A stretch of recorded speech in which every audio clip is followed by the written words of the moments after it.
Good evening and welcome. Hey, Bailey. Yeah, I like it a lot too, man. It's guy's name is Harris Heller, and he's a Twitch streamer, but he actually put together a library of music that people could use copyright free for streaming and anything that they do online, because one of the big problems with YouTube is if you use licensed music, you can do it twice. The first time you get a strike, the second strike that you get, they actually kill your account.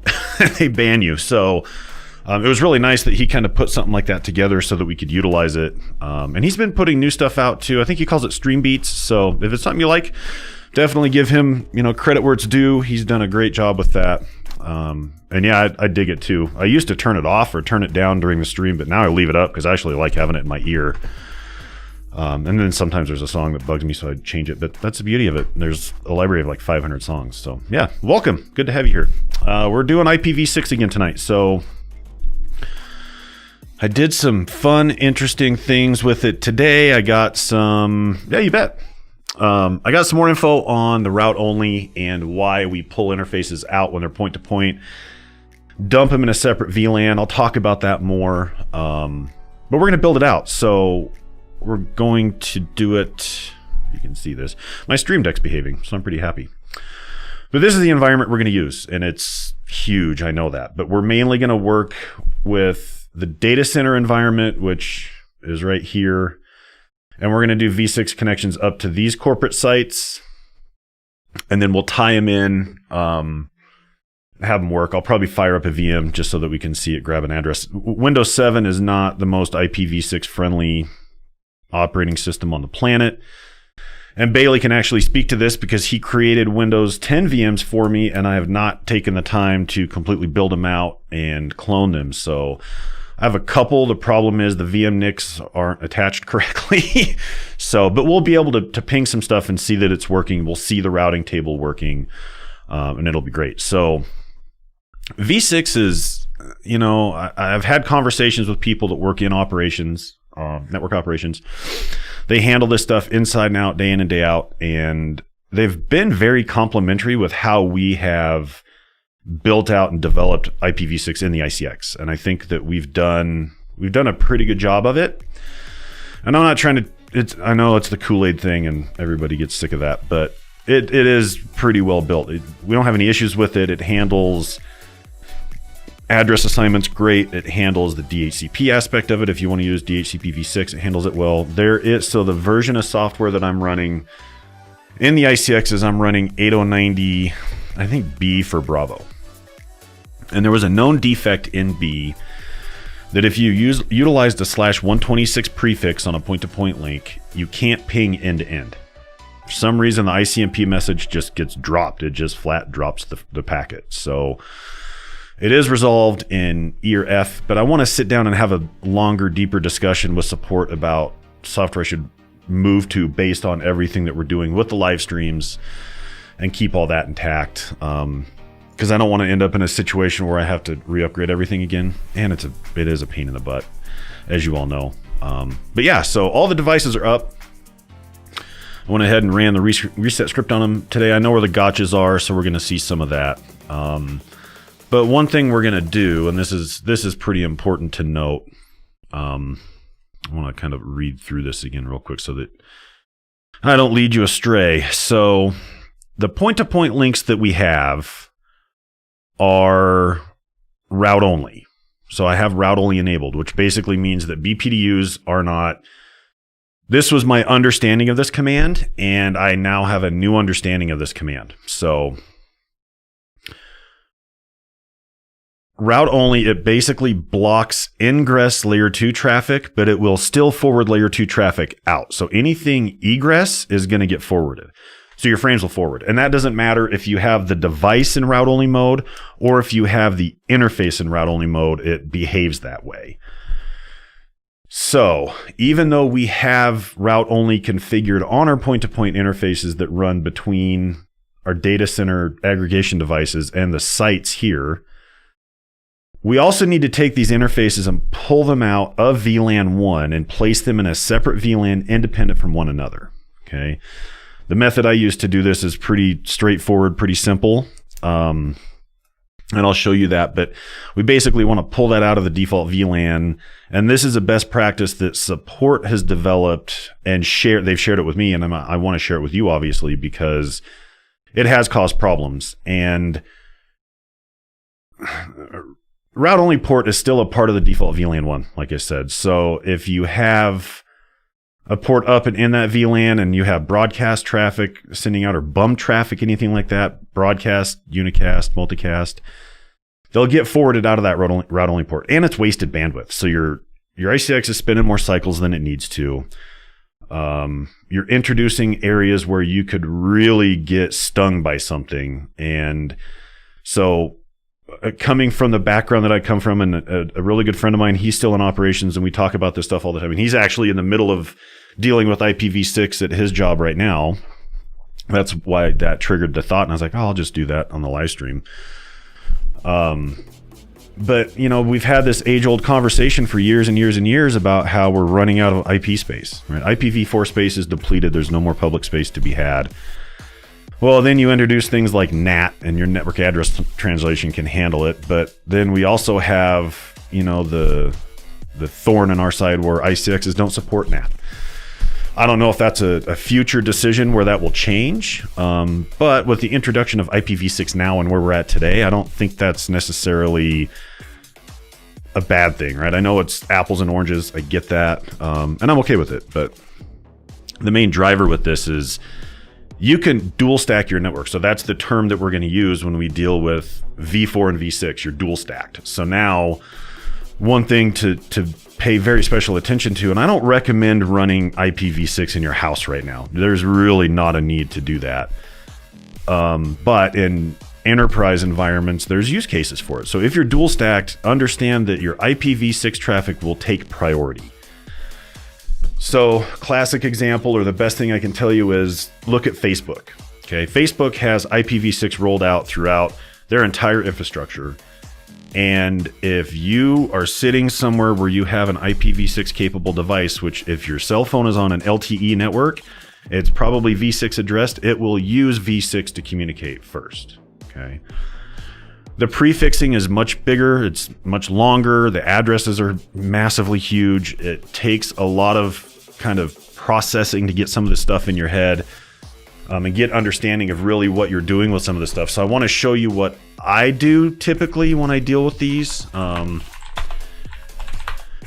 You can take, I don't need to be root for that. You can take V4 addressing and you can translate that into your V6 addressing very, very easily. Okay. Here's a great example. So the server that I use within the lab, it's my TFTP server. It's my script server. So when I run lab resets, everything. It's also my DHCP server. So it will provide DHCP addressing for the entire network. Could I let the route advertisements in each segment do it? Yeah, I could, but I prefer this way. I think it's nice to do it this way. But I took and gave it this address. So the way I structure my IP addressing and everywhere that I'm touching this stuff is I have a site ID. So I use 10. For local VLAN subnets, things like that. And then for all of my point-to-points, I use 172.1.6 space. Okay. Well, with this, I decided, okay, I'm using 10. So now I have to create a site identifier. That site identifier is 254. And the reason I like this, if I'm in a router, run a show IP route, it dumps the output out, I look at it, I realize that route 10.254, that's from the data center, or that's the data center, right? The corporate sites that we're looking at, and this would just be like office space that's out somewhere, Corp 1.240, Corp 2.241. Call center is .245, I think. And then I think my remote sites were 251 and 252, something like that. So, but I know, right? I know where that traffic's sourcing from, destined to, everything. It makes sense. And then the third octet is simple 20. That's the VLAN. So if this is in VLAN 20, then that octet is 20. And then 50 is 50 because I just picked it. That was the only reason. I had no rhyme or reason to it. So it made sense to me, right? And it's a standard that you can implement in your entire network. You don't have to worry about it. You have an idea of what's going on, and it makes it very, very easy for me to bring somebody new in, sit them down through the network and let them start to navigate through it and learn it, but also make it very, very simple that way, because now you just print out a cheat sheet where you know what your site IDs are, and you could even use those as areas for OSPF if you want. But it's just some of that care and feeding you have to put into it. It becomes more challenging when your network starts to organically grow very large, and then you're having to navigate some different things. But I think most of us probably follow that, but not everybody. So then you look at the IPv6 piece of it, and you make it even easier, because what I can do here, I'm using 2001 DB8, okay?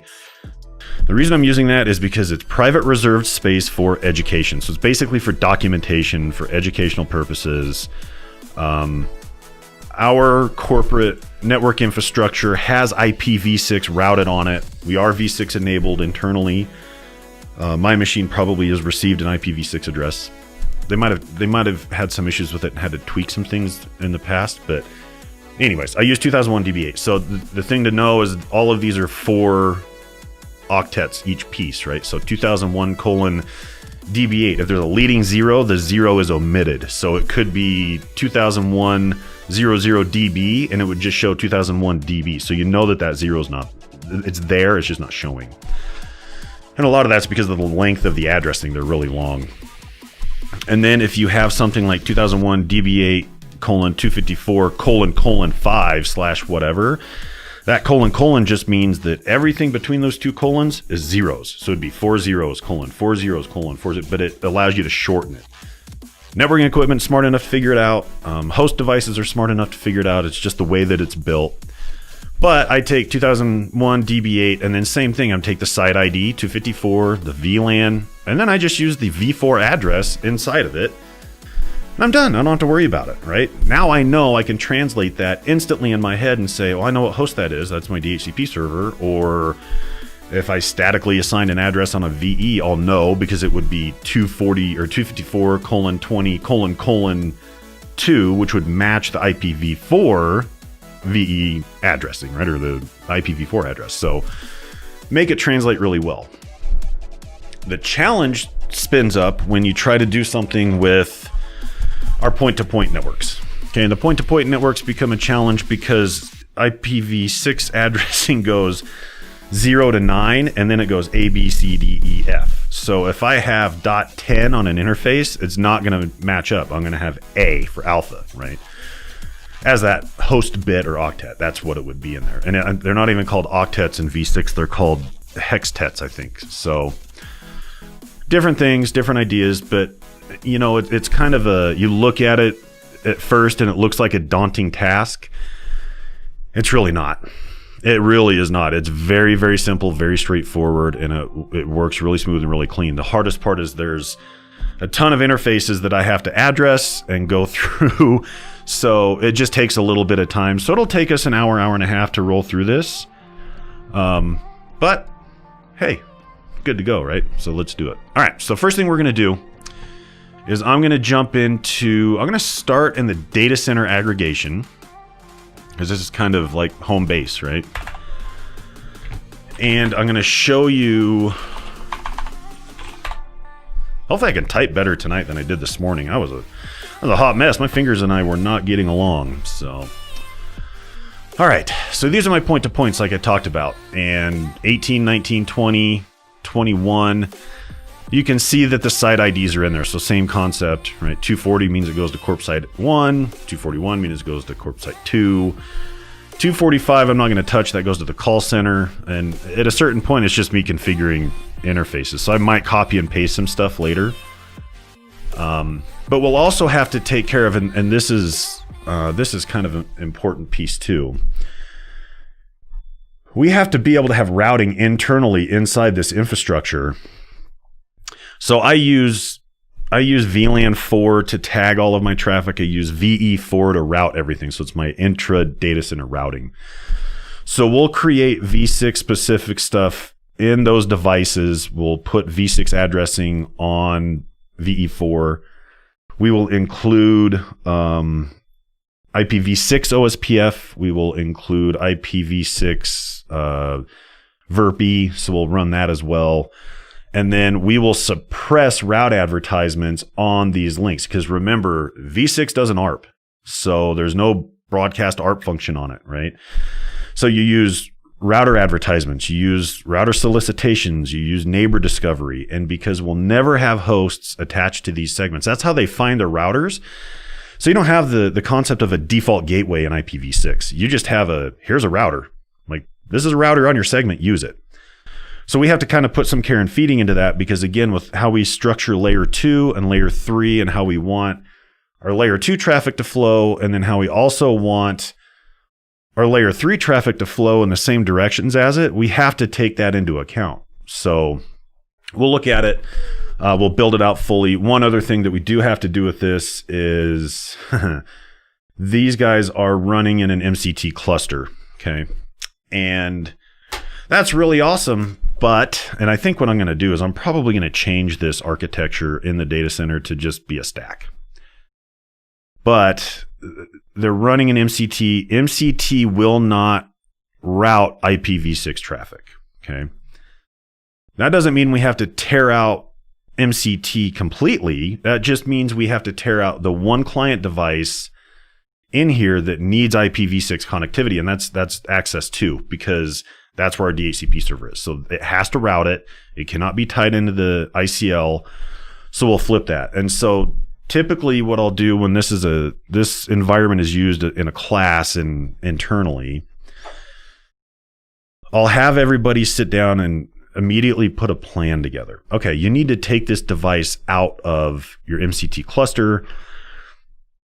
You need to use spanning tree. You need to make sure that everything is switched and redundant in the correct ways. And we'll do that, but I want people to go through that structure and see, how do you do this with the least amount of impact? I'm not going to do that. So I'm going to cheat and say, I'm in a maintenance window. I can bust this thing all I want. I normally wouldn't do that. But we're time sensitive, and I don't want to drone it on for hours and talk about this mop procedure that we're going to put together. Let's just rip it out and get it going. So I think let's start there. I'll pull it out. I'll show you how we're going to balance our traffic so it's switching and routing correctly. And then we'll go ahead and configure our V6 for our inter-DC routing, and then we'll move up into the aggregation layer and we'll start to peel those interfaces out and get that going. So how's that? That's a plan, right? Now, if you have questions, you want to stop, you need anything, throw it in the chat. I'm paying attention to it. I can see it. The interaction is always the funnest part of this. So don't be afraid to ask questions or make fun of me, because that's usually what happens. I don't think Brian's here tonight. If he was, he'd be picking on me already. So, all right, let's do it. Let's get into the distribution switches. I'll show you what we have going on here. So first things first, obviously, we have a lag going down to our second access. Uh-oh, that is not what I meant to grab. So we have that lag going down. I'm going to delete that lag. And then I'm also going to, well, I'm going to remove it from the cluster first, but I'll delete the lag after that. Re-enable the interfaces because they'll get disabled automatically to prevent a loop. So config T, no client access 2, exit, no lag access 2. Interface E 1x1x22, we'll enable it so it's back up. Okay. Now, two other problems with this. If I do a show cluster, it's going to show me that I have active VLANs. Now, how do these VLANs show up? There's two VLANs I care about that live. Oh, I'm not showing you my screen. I'm sorry. Duh. Now you can see it. I already deleted the cluster, so I took the cluster out. I'll show you the commands I used. Went into the cluster, removed the client, backed out, deleted the lag, and then re-enabled the interface that was deleted or that was shut down automatically from deleting the lag. Now it shows me here that I have these active VLANs in this range for the MCT cluster. They're active because they're tagged on the ICL. So to change that, now they're part of the MCT cluster. To change that, I have to pull them off of the ICL. I have an extra link in here that I can use to tag that traffic on. So I'm going to go ahead and just tag it there. And like I said, I need to redesign this environment because I wanted to be able to have that flexibility and functionality of doing all these different scenarios, but that might be a little overkill. So Yeah, and we were too talking to support yesterday, and some of the guys over there, they said that they don't see MCT as much. They seem to see people just grab their switches and stack them because it's less management heavy. Pros and cons to that. You know, the pro to that is you don't have the MCT complexity. The con to that, to me personally, is you still have to run spanning tree. And I'm just not a fan of spanning tree sometimes. I mean, it's great when it works. It's a headache when it doesn't. So it is what it is. But we'll go ahead and tag these two VLANs. We're worried about 20 and 51. Those are the only VLANs that live down there in that access switch. So we'll get them off the ICL, and then we'll tag them on another interface I have. It's 1116. Okay. VLAN 20 and 51, we can use multiples. No tag lag 1. Then tag E1116. And that's it. And I'm going to go ahead and turn spanning tree on here. But now remember, I want layer 2 traffic switching in one. So I want to balance it. So I want anything that's coming from my access switch. I want VLAN 20 to go left, and I want VLAN 51 to go right. Gives me balance in my network. It doesn't overbear one switch, right? It gives me that function. So to make sure of that, VRP is already running. And I want to see where my master and backup is. So 20, I'm master here in this device. 51, I'm backup. Oh no, I'm master here too. So we're going to change that. I'm going to make it to where 20 is root bridged here and VRP priority master here. And then in the other one, I'll make it the opposite. So 51 will be root bridged and master. So you'll see it when I work it out this way. So I'm going to do here. I don't think I can do that in multiple VLANs. So VLAN 20, span 8 because we're going to use rapid spanning tree, and then span 8 priority 1024 because I want that to be my master. And then VLAN 51, span 8, and then span 8 priority 2048. 2048. Okay. Now I need to change how interface VE51.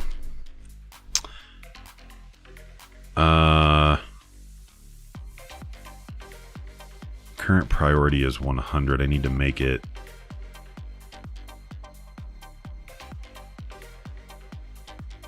Oh, I actually don't have to change that. It's master right now because it can't see the other side because I have it tagged on one link and then it's tagged on a different link. Hey, this is I use a program. This is called Royal TS. I like it for what I do because all of the stuff I'm doing is in a lab, so the devices are pretty static, so I can create all these connection folders and find everything. I think if I was using this for real life, everyday kind of thing, I don't know if I would prefer it as much. I always like to use a jump host, so I would use my Linux box and I would just have everything in a host file or DNS to where I could just SSH to it from there. But for this and what I'm doing, I love it. It holds all my VM sessions. It will hold all of the SSH sessions, and it uses, I think, PuTTY in the back end to do that. It can save credentials if I want them to. It's really slick. I really like it. And it has SFTP, so I can move files back and forth into my TFTP server if I need to. It's really slick. So Royal TS is what it's called. They have a Mac version. It's Royal TSX for OS X or Mac OS, whatever it's called now. But yeah, huge fan of it. So. Okay, all right, I want to do this and make sure that this behaves the way I want. Yeah, see, we lost all of this information on the other side because we're now tagged differently, right? I'm tagged on 1116, but here I'm tagged on the lag still on the ICL. So MCT's kind of jacked up and everything, so we're just going to fix it real quick. So I'm gonna do two things. One, config T, no logging console, because it just gets to be a little messy. If you want to see what the log messages look like as I do this, just tell me to do a show log. And then skip, because I want to race to the bottom of the config. And now I can do page to turn back on paging. Config T, cluster DC, MCT1. No client access 2. Exit, no lag, access 2. Interface E1122. enable. And then I want to make sure I don't hose this up real quick. Let's config T VLAN 20 and 51 no tag lag 1. Tag E1116. VLAN 20 span 8. Span 8 priority. Now we want to make this priority higher here. And then VLAN 51 span 8 priority 1024. Okay, so if we do a show 8 VLAN 51, we can see that we're the root bridge, right? And if we're not sure how, this is the priority in hex, and then the MAC address of the bridge we're looking at right now. The root bridge is identified by the same thing, the priority and the MAC. Okay, so this is our root bridge. That's perfect. Oops, I need that to be brief. I'm glad I fat fingered that. Okay, so 51, we're master. So our layer 2 switching is going through this device. Our layer 3 routing is going through this device. Show 8 VLAN 20, because as we look at this and we see now that VLAN 20, we're a backup here. And that's good because our root bridge is distro 1. So we're good. We're set. Everything's out of there. We broke it off the MCT. Our host can route, run, do everything. Okay. So now let's do VE4 so that we have some routing. So turning on V6 is super simple. Doesn't require a license. We don't have to carve TCAM. We don't have to do anything to it. We just have to run one simple command. IPv6 unicast routing. That's it. And it's turned on. And then I also want to turn on IPv6 router OSPF and then area 0. Okay, so I can configure OSPF. I can put V6 addressing on my interfaces now. Pretty much good to go. Like, I don't have to worry about anything else. I'm just going to go get my cheat sheet because there's going to be... I don't remember... Yeah, okay. So, we talked about how to address these guys, right?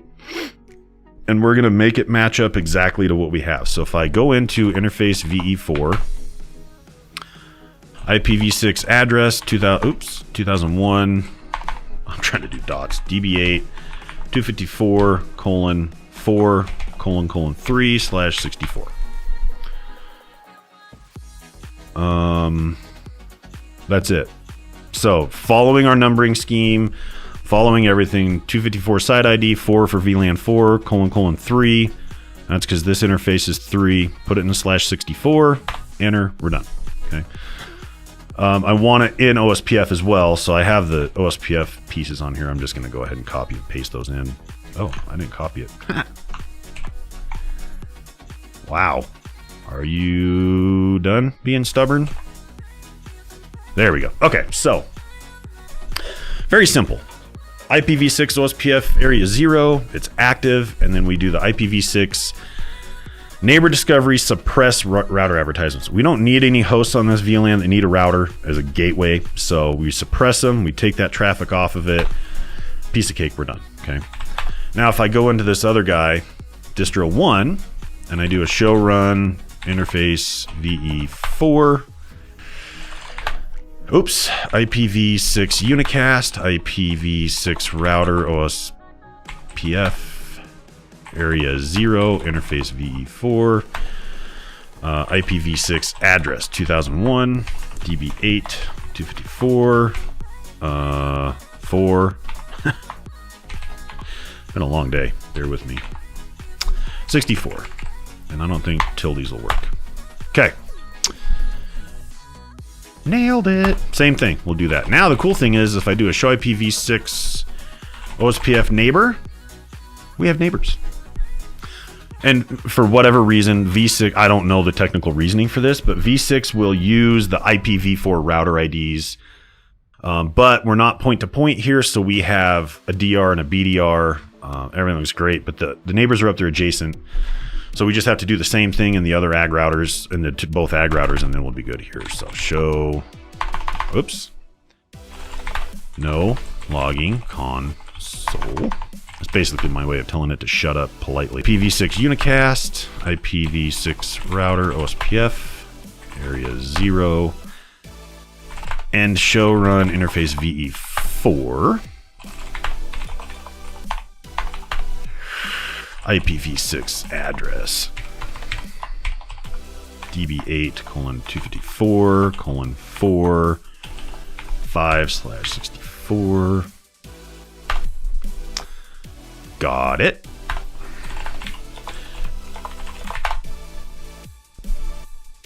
I was too fast. There we go. And they're coming up.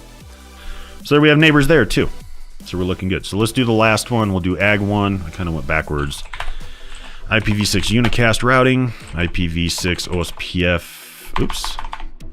Router OS. Oh my goodness. Router OSPF area 0. Show run interface VE4. Oh, I already put it on there. Oh yeah, I did that earlier. I'm half asleep. V6 OSPF neighbor. Awesome. We have neighbors, so that's good to see.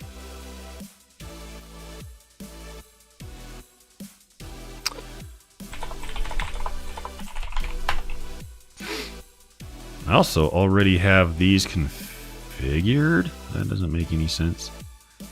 I wonder if these ones didn't get their new config pulled into them because they look like they're already configured.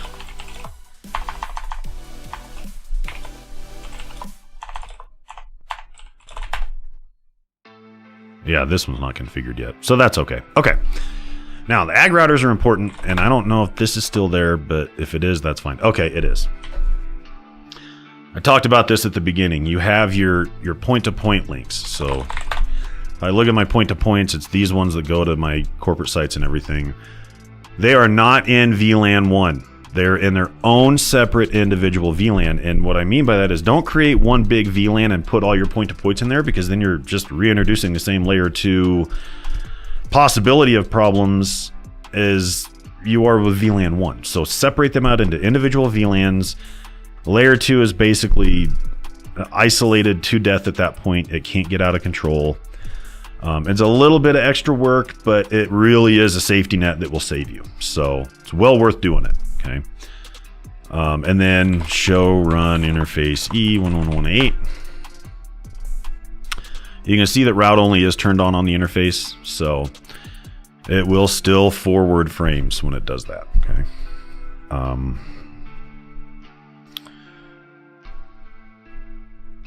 Sorry, I have way too much stuff going on in my life right now. I need to go on vacation, like not COVID vacation, like vacation. Cool. All right. So this is good. This is what it looks like. I'm going to show you how to configure this in the other one because it's not configured. And I actually don't know if. Let's look at this config because the configs are there for 2 of them. But is it configured for all of them? That's what I'm not 100% sure of. So let's look. Yeah, it's all there. Okay. Well, that's fine. One thing I did here, and I should probably clean this up, is I did make them point-to-point networks for IPv6. I haven't done that for IPv4. I should, because they are point-to-point networks, and it makes looking your LSA database a ton easier if you need to. But we get the point of it, so let's clean this guy up now. So what we are going to do is turn on IPv6 because I did. I've been on VLAN 4. Show run interface E1118. Okay, perfect. So first thing I need to do is create the VLANs. Yep. And here's how I do this. It's really, really simple to me. Don't use these numbers because I'm sure in your environment you have a mountain of VLANs that you have to deal with. I do it just because it's simple and it makes sense, and I like everything to correlate going through there.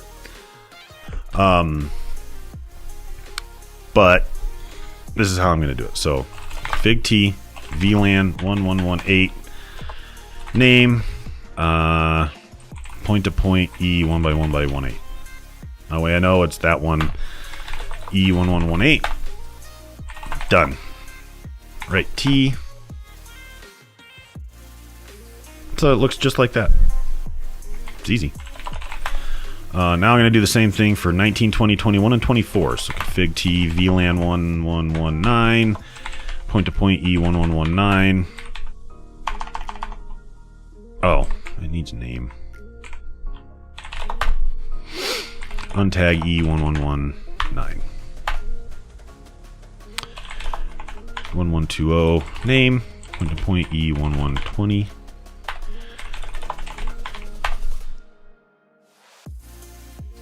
VLAN 1124 name.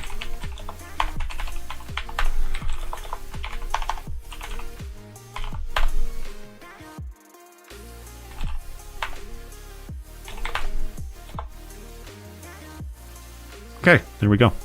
Everything's tagged in it or untagged in it correctly. We obviously don't want to tag it. It's separated. It's out of our default VLAN, so I'm happy. Any questions on that? Does it make sense?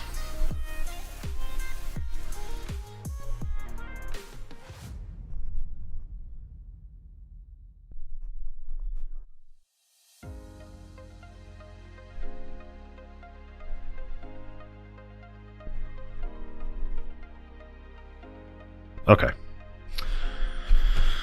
Okay, so now we can build out the interfaces. I'm trying to think how I should do this. I almost want to go back down into here. Oh, you know what I didn't do? Hold on. Nope, wrong access switch. Hang on. So we set the distribution switch up to rip that device out of the MCT cluster. I never touched the client device.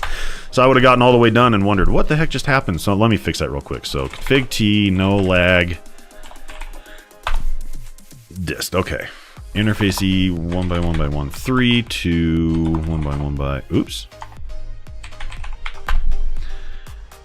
Enable. Okay.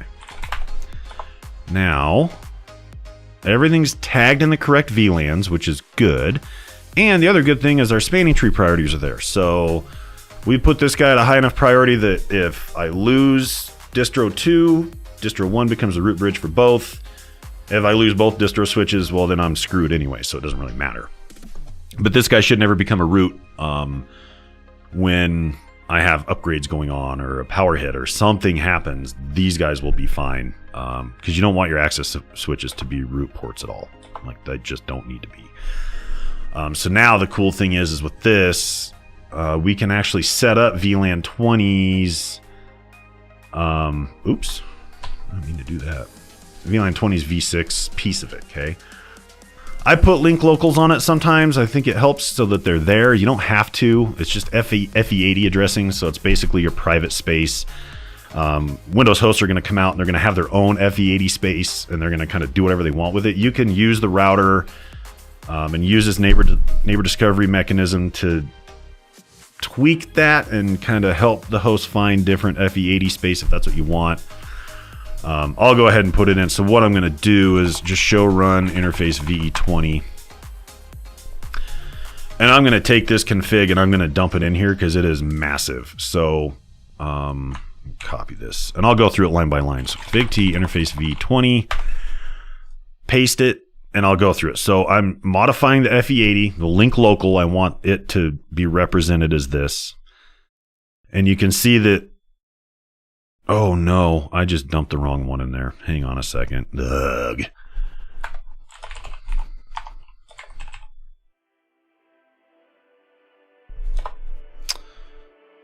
Darn it. I got excited. I did this last week too with MCT. I actually put the wrong one in and I was really disappointed, so I'm just gonna fix it real quick.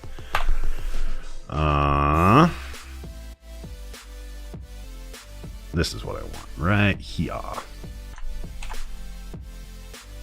There we go. Okay, show run interface V20. I know it's a lot in there. It does make your configs pretty lengthy when you do this. So we have our FE80. We have our IPv6 address, which marries up to our v4 address. We're in OSPF. Now then, managed and other config flags, because I'm using DHCP v6, I have to really test my memory on this one. 95% certain that managed means I'm using DHCP v6. other means that the routers themselves can provide your usable IPv6 address, and it will come out of this 2001 DB8 254.20 space. It's good to have that so you have a fail-safe, right? You're not going to lose addressing if the DHCP server is unavailable, anything like that. You can still get to it, okay? I modified the prefix advertisements, and then also the route advertisement lifetime is increased. Router preference is high, and then the last thing that I need to do with this is I need to actually kick on the v6 VRP piece of it, and that one you have to turn on. So IPv6 router interface VE20, and then I can dump this piece in here, and all that's doing is it's basically saying your backup priority, advertise the backup, v6 address, your gateway is 1, and it's enabled. I've gone back and forth on this because we do so much care and feeding into how our traffic is shaped and routed. I do this quite a bit. I like it. I'm a fan of it. I don't think it's necessarily necessary, just because of how easy it is for clients and hosts to grab an address and be done with it, right? So that's what it looks like. We have it configured. So now what I'm going to do is I'm going to go over to 2, and I'm going to dump the same config in there. But again, because it's late and I'm lazy and I'm cheating, I'm not going to type this line for line. I wouldn't do that in a production environment anyways. That's crazy. Dist 2, now I need to be in dist 1. Oh wait, dist 2. Show run interface v20.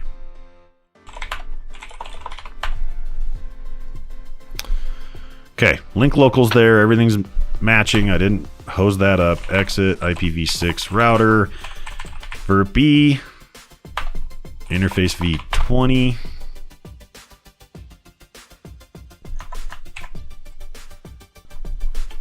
Boom. Okay. Show IPv6. That is the one command in these devices I hate typing. I don't know why. V's and just the way it's structured, I really struggle with it. So, cool. Master's there. Virtual IP is there. It looks good. The only thing I wonder now is if I hose this up to where they don't match. Oh, shoot. Brief. Okay, that was for 20. So 20 is back up here. And 20 is back up here as well. Awesome. Awesome, awesome, awesome. It matches. Okay, cool. So now we can do show IPv6 interface. We can see everything that's addressed. If I go to this guy, I could probably ping the gateway, I'm thinking. Which my gateway was what, 1? I should be able to ping that from here. So, ping -6. Yeah, it's pinging. Cool. Got it to work. I'm happy. Okay, everything in the data center right now up to this point is pretty much set. We have everything built in here that needs to be built. If my mouse would go over there, that would be really, really helpful. Also, I turned my camera off because I'm dying. I need water. Give me a second.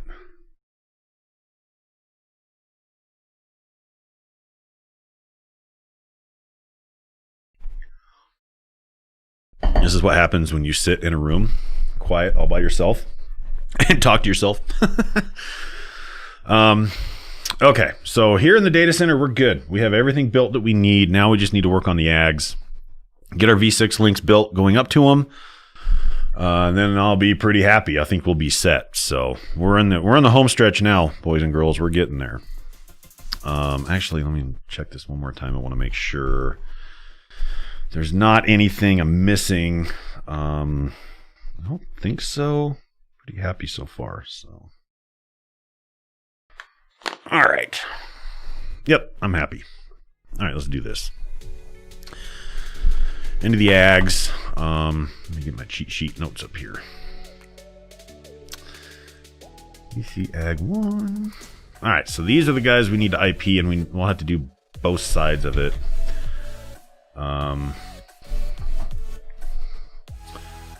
Okay, I'm going to do one of these manually. I'm probably going to do the rest of them copy and paste wise, just because it's a ton. So let's do this. So I like to do the show run interface E1118.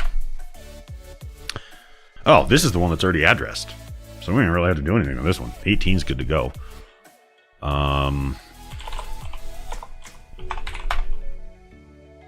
Yeah, they all are. So they're already addressed. So we need to go in and do this side. Ag 2. Okay. I knew that. I got lost in the weeds. Okay.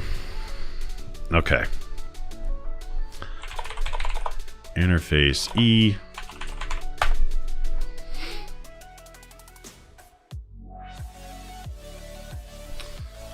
Just want to make sure I cover all of this correctly. Okay. Config T. IPv6 address 2001. DB8. How did I do this? I just lost my brain cells. Oh yeah.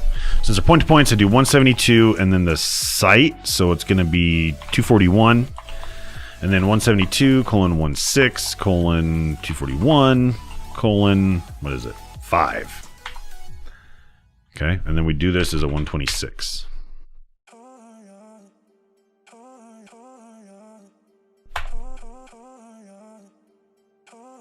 Bingo.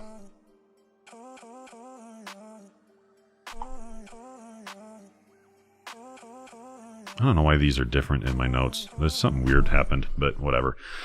Okay, and then let's dump it in OSPF. So there it is. Okay, so we put it in OSPF area 0, made it point to point, suppressing the route advertisements. So we're happy. And I know that suppressing the route advertisements is confusing because you're thinking this is a router. But remember, the route advertisements are basically for hosts to find routers that can route their traffic. So router to router, we don't need them. We're good to go. Okay. Show run interface E1119. 13. Okay, so this is where it's going to get fun because V6 addressing, we don't have a 13 host hectet, whatever. So we have to do some math. And I showed this earlier. I'll show this again. I am absolutely 1000% supportive of you doing this and using this because it's not cheating. It's smart. So grab a V6 subnet calculator. Oh, it's not showing up, is it? Hold on. Yeah. Hello, please.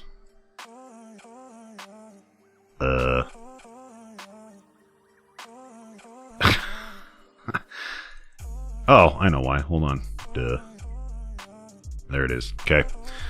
Use a calculator. So much easier. It'll save you a bunch of headache. You can do it this way. You can break it out into, I mean, look at how many addresses you're ending up with out of this. It's humongous.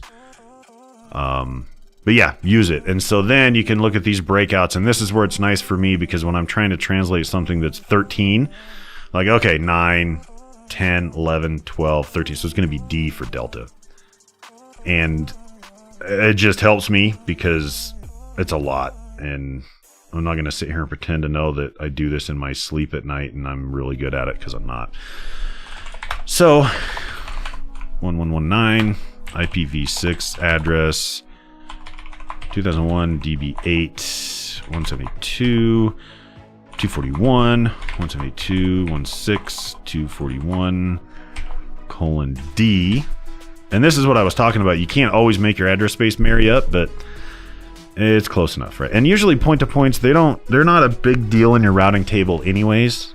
They are a big deal when you are doing trace routes, but it's, you know, that happens a multitude of different ways. I mean, some people have DNS built on the links, it just depends. So however you want to do that, build that, entirely up to you, obviously, whatever makes it easy for you. Okay, show run interface E1120 IPv6 address 2001 DB8 172 240 172 240 126.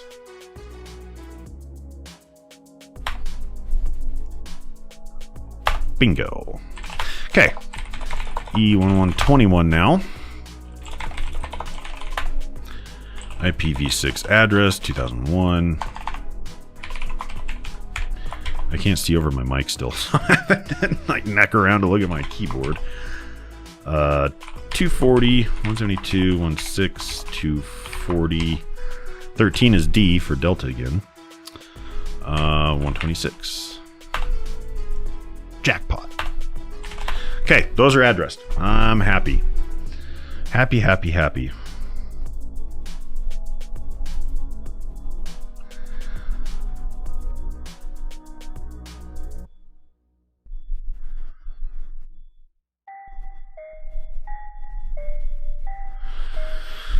Okay. Now we need to go to the remote side and deal with the devices on that side, and then we'll be able to get to where we need to go. So let's get into corp site 1. I think we'll start with this one. Let's see where we're at here.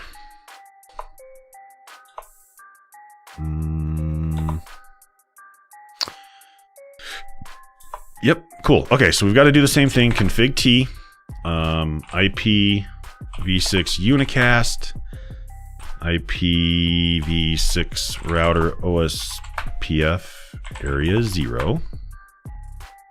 And, okay, so if I look at my neighbors here, I know that 18 and 19 are going down there. So show run interface E1118. Perfect. Config T, interface E1118. IPv6 address 2000. Whoa. DB8. 172, 240. 172, 16, 240, 126. Okay. And remember, like I said, I'm not going to be able to ping across these links because of the version I'm running. But it works. Adjacencies will form. Show IPv6 OSPF neighbor. There we go. We're fully, oh wait. Yeah, we're fully adjacent to that neighbor on that link. So we're there. So now if I look, show IPv6 route, I should have all of those routes that I built. Yep, and I do. So I have 254.4, 254.20, 254.45. I jacked something up in the data center and put a 5 in there instead of a 4. I'll have to go find that interface and see.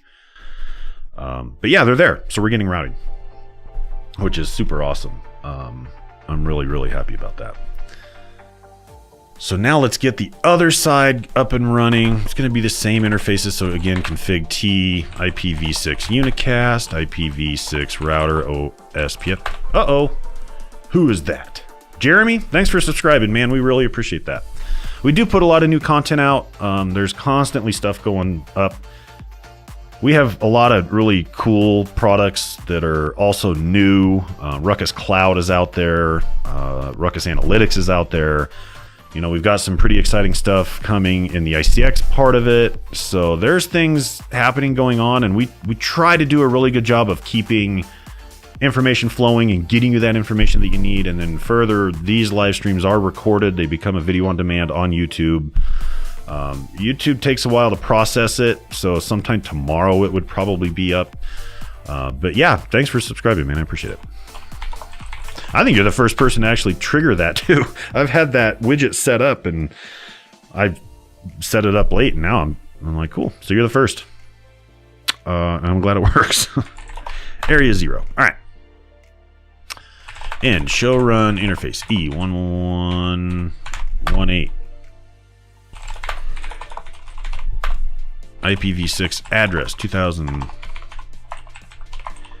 DB8 172 240 172 16 240. Oh, not 10. A 126. Okay. Nah.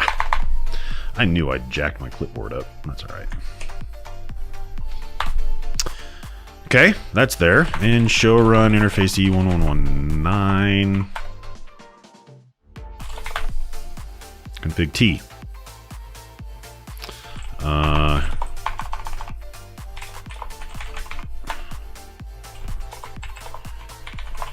DB8. 22, 240, 14. See, here's where I have to go. Pull my little cheat sheet up. 10, 11, 12, 13, 14. So it's E for echo. Okay.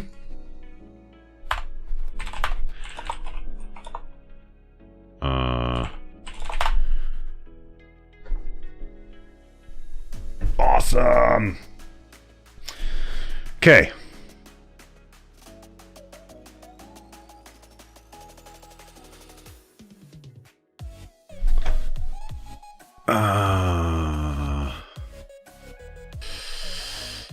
Let's see here. Okay. Now, we're almost there. The last thing we need to do is these sites also have, we need our host to be enabled for V6 as well, right? So I have, I used to have like 5 VLANs in here, and then I realized that it was just a monotonous headache to try and get everything configured and working. So I've changed that. So now I have 3 VLANs. One is just kind of like a management VLAN. That's VLAN 2. VLAN 10 is users, so that's where our host would attach. And then VLAN 90 is our voice VLAN, because I do have some PoE phones in this lab. So really the only thing that we need to configure V6 on here for the host is VLAN 10. And that's perfect. So we're going to do the same thing. We're going to enable V6 VRP. We'll build it out the same way. And we'll just kind of make it shine, and then the host would be able to function in there. And what I'll do is, I'm not going to go into the monotony of doing this in every single site. We'll go ahead and finish this up. I'll finish the site. I should be able to ping the VE interface for VE10 here from my DHCP server, so we'll see that traffic reaching it. And then we'll have VM hosts up running V6 next time when I get that done. Actually, I could look real quick. If you're willing to bear with me, I'll see if I can get one spun up real fast. They're not really, they don't behave very well with V6. So they might get an address, they might not. I've had mixed success with them. So I've got some hosts booting right now. We'll check here in a minute. Okay. Show run interface V10. Yeah, 10. Okay. Corp 1. And again, I'm gonna cheat because my fingers are really, really tired and I sound like I'm really, really whining, but I'm really, really not. Okay. So. Oh, wait, hold on. IPv6 router. Okay. VE10. Oh, wait. Wait. I almost did it again. Exit IPv6 router VRP interface V10. Drop this in here. I'm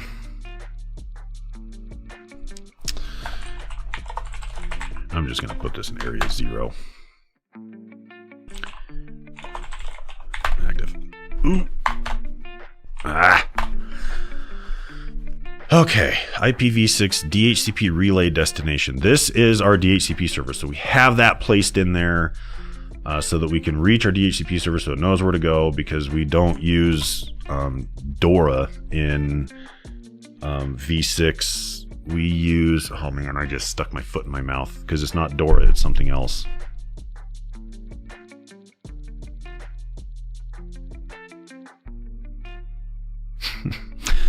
Oh, what have I done? Hang on a sec, I gotta look up. DHCP process. It is, oh my goodness. I know you guys are probably bored and you don't really care, but I want to give you the right information. It's not DORA.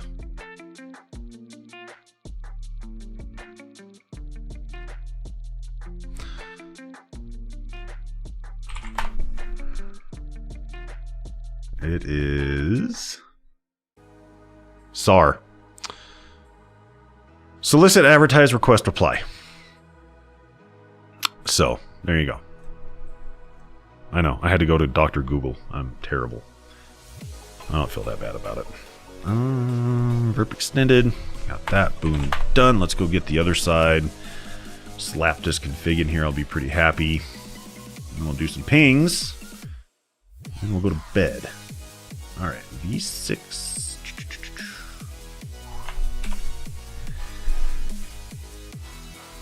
Oh, I'm already in the interface. Just throw it in there. Oh, I did it again. IPv6 OSPF area 0.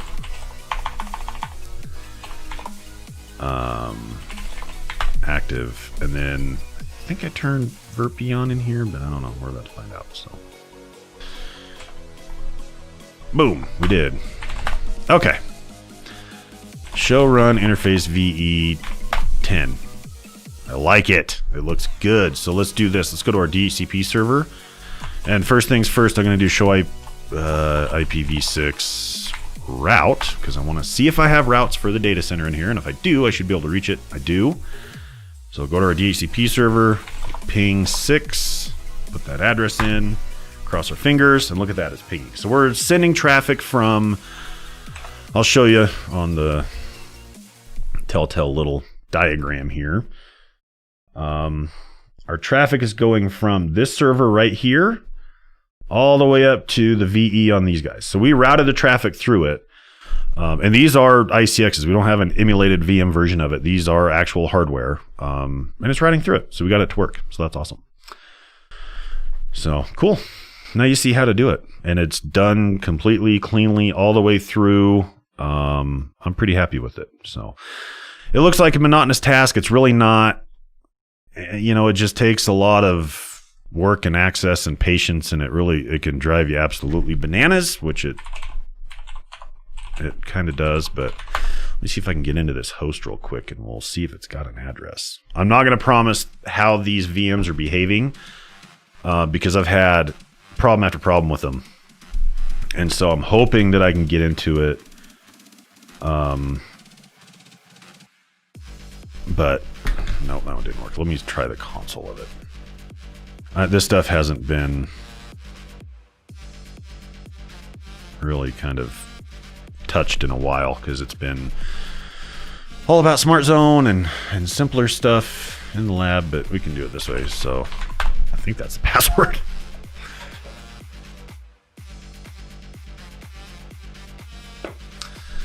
Yep. Okay, so one thing with this, if you want to do, this guy has to have, it really annoys me. I have to do this in admin mode, which I don't know why, but I do.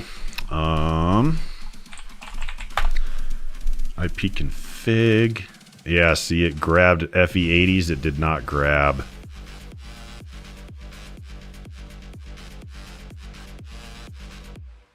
Oh.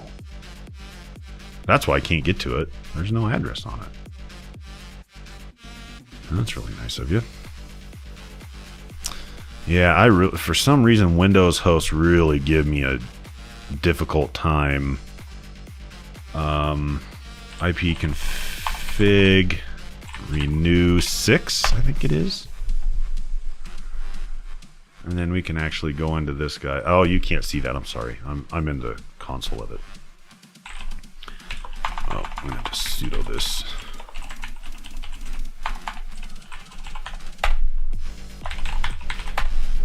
Okay, there we go. So we see the v4 stuff going on. You see it sending relays. So this is why it kind of bothers me. I'm going to just do a display capture so you can see everything. Turn that on all together. Wait. Wrong display. There we go. This guy here. Yeah, it's trying, so it sends it. It gets the relay. Windows isn't installing it for whatever reason. I've got that laid on top of it. I need to fix this real quick. I guess I could leave that here because then you can see this. But yeah, it's not pulling an address. You can see it's just sitting there stuttering. And I'll prove it because if I go in and try to renew one again, you'll see it hit the DHCP server. Actually, I should release that. Release 6. It usually receives the relay and then now it's going to make me a liar, you watch. Okay, maybe we have a different issue. I could ping it though, that doesn't make any sense. I think it's these hosts. I don't like it. Never fails. So, of course it's a Windows problem. And I've had to go in and tweak all of the nicks on these guys because they are really rough around the edges when it comes to V6 like I talked about. And so some of them, I don't know if the snapshots killed it, if something like that happened. It's just kind of hit and miss with it, you know. Oh, this is the wrong host. I need to turn one on in that other site. We'll kick another one on here and see. Whoa. Probably copied it. I don't know. Yikes. So we're about to find out. We'll see what happens.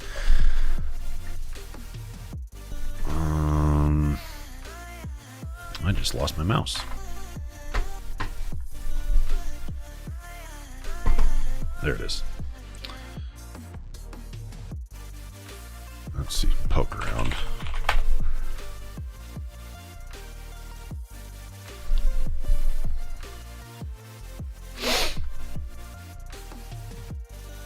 Yeah. Yep, this one didn't grab it either. So they're grabbing addresses, they're just not grabbing V6 addresses for whatever reason. And this guy here, so I'm actually going to power him off. Power him off. And I'm going to power him off. And then I'm going to modify this guy here. Edit settings. I want to see what VM NIC he's using. It's 2, so I'm going to take this guy and modify it. Edit settings.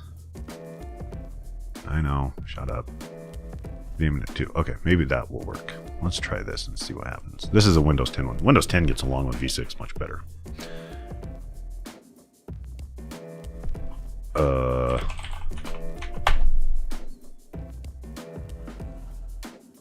I guess I know the password. That was a lucky guess.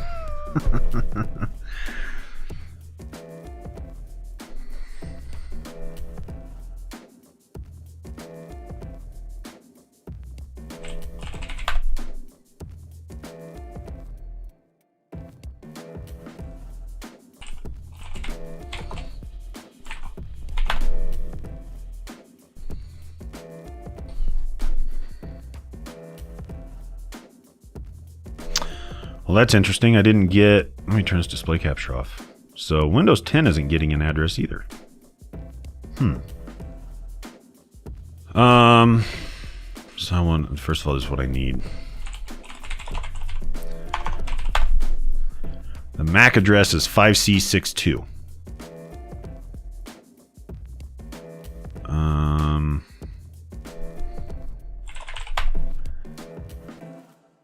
5C62, that's it right there.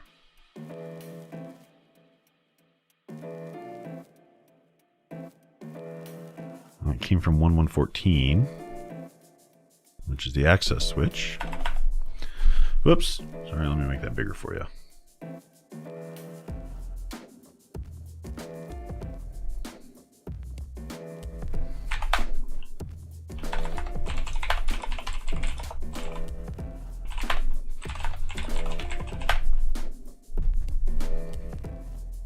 .5C62 is on 1148. What VLAN is that in? Should be 10. 1148. Man, all looks good.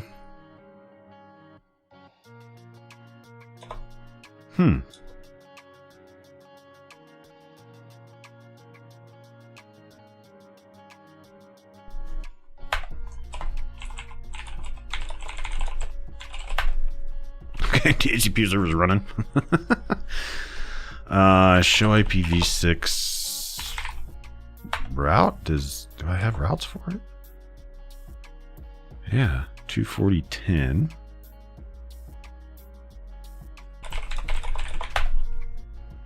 Oh, wait, not 2. 10.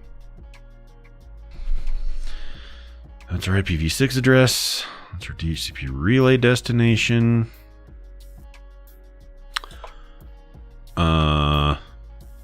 Well, I guess I'm... Oh, wait a minute. I might just be that out of it today. Hang on a second. Properties.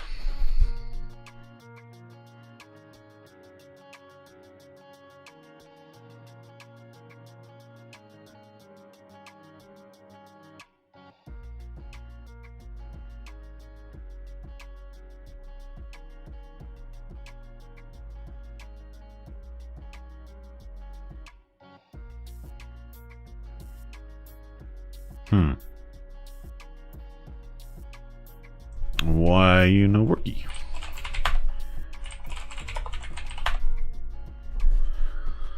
It's grabbing the FE80. Oh, maybe it's just going to grab the FE80 and be over it because it has a default gateway. So it's going to prefer its link local. That's really a bummer.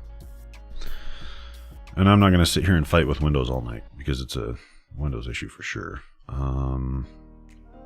That's our helper. Managed and other. Let me do a quick search on something real quick. Manage config flag. Okay, manage config flag tells the end host to use DHCP v6 exclusively. So maybe what I'm going to do, interface v10, and I think I said manage config flag was what we used for DHCP earlier. So I'm just going to pull that out real quick.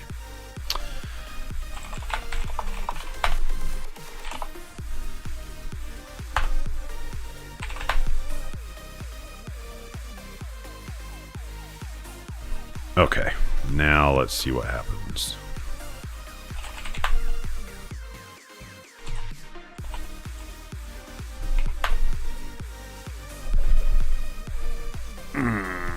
I'm nervous.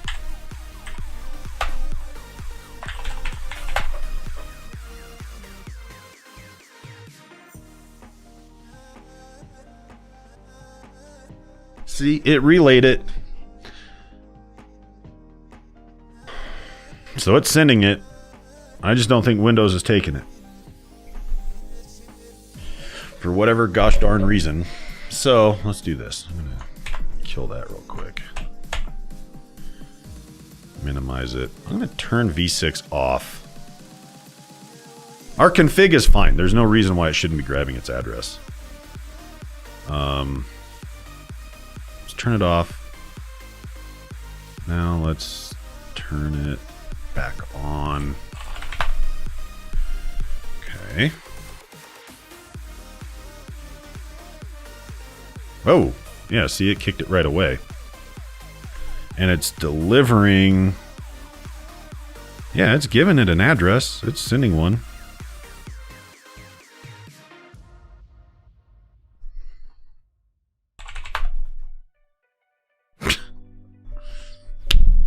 Oh my goodness. Now I'm starting to wonder if I've got a problem with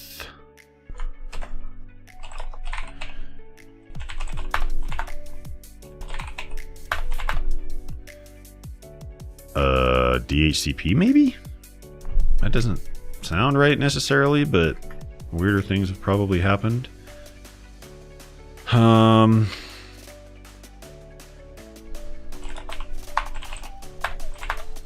my goodness.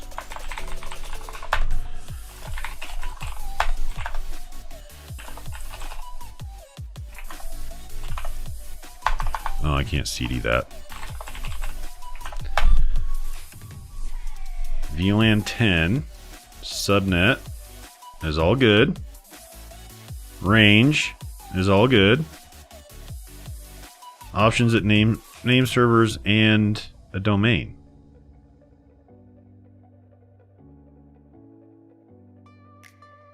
Wow, that's really spooky. So our config file's fine. I love it. Every time I sit down and do this, especially in a live stream, something says, nope, I'm not going to work. Never mind. I don't feel like it. Okay. Let me go through this again real quick here. So 48. That's it. It's on that port. That port's in that VLAN. V4 is fine.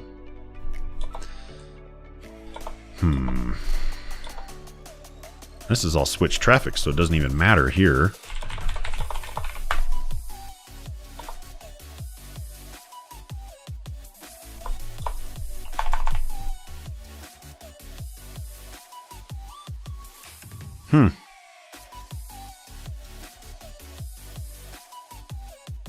I wonder if... Remember how I said I had a botched interface in the data center somewhere? I wonder if that's jacking it up. Let's see if I can find it. 45, yep.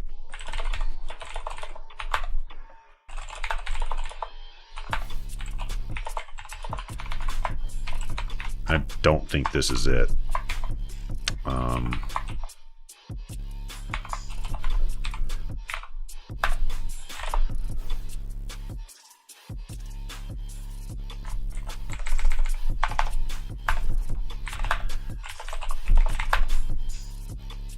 Okay, those are all on the same one now.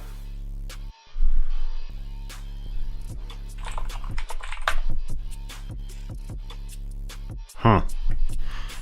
I am bamboozled.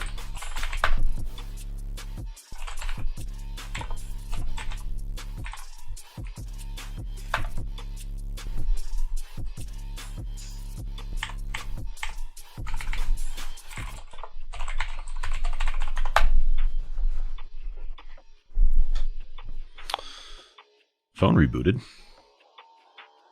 It's sending it. Windows is not taking it. So it's sending the request.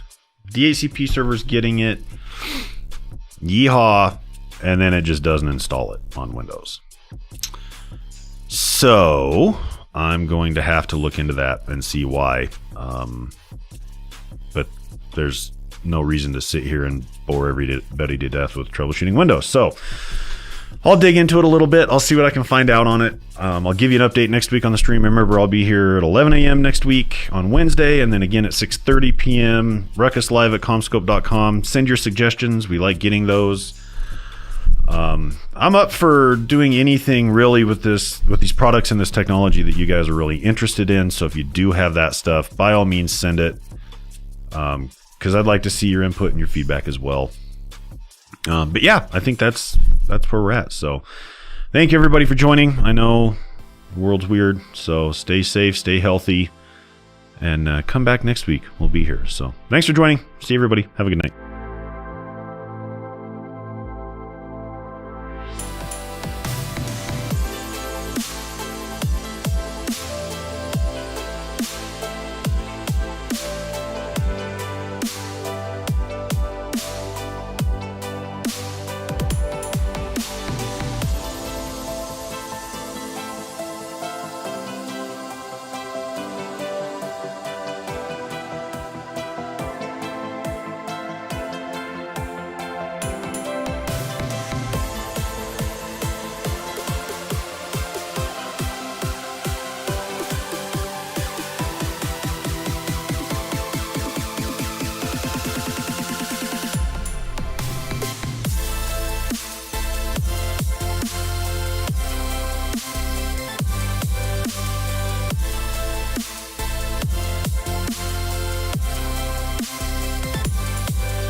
die with